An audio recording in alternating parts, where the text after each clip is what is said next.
Les périodes de fête sont souvent l'occasion pour les chaînes de télévision de déprogrammer leurs programmes habituels. Difficile pour le téléspectateur de s'y retrouver. Ce dimanche 1er janvier 2023, CIST zone interdite sur M6 qui fait à son tour les frais de cette stratégie. Explication. Les aficionados de zone interdite risquent de mal commencer l'année 2023. Leur magazine préféré, présenté par Ophélie Meunier depuis septembre 2016 lorsqu'elle a pris la succession de Wendy Bouchard, passe à la trappe ce dimanche 1er janvier.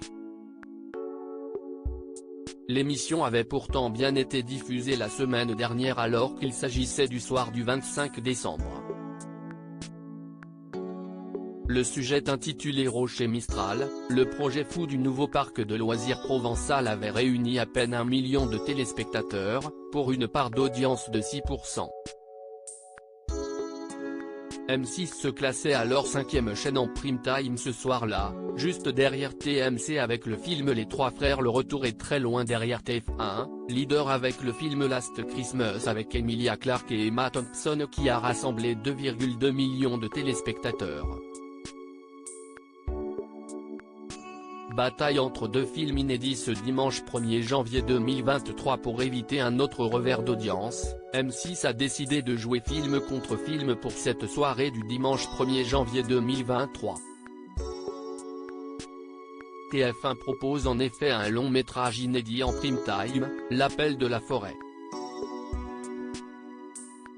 Cette adaptation de 2020 du célèbre roman de Jack London met en scène Harrison Ford et Omar Sy avait ramené plus de 1,2 million de personnes dans les salles obscures lors de sa sortie.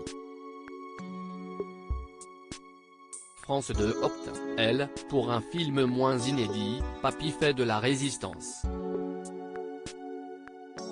Ce film culte du cinéma français, multi-rediffusé, devrait à nouveau bien fonctionner. CIST un film inédit en revanche que va proposer M6 ce soir, Le Voyage du Docteur Dolittle.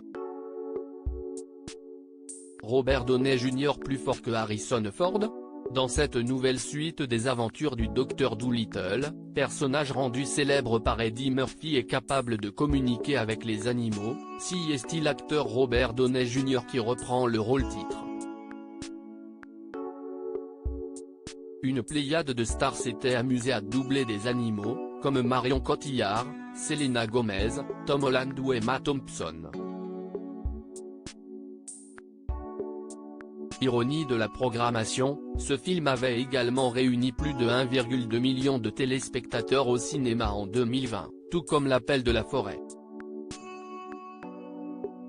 À lire aussi Le Voyage du Docteur Dolittle, Canal+, comment ont été créés les effets visuels du film.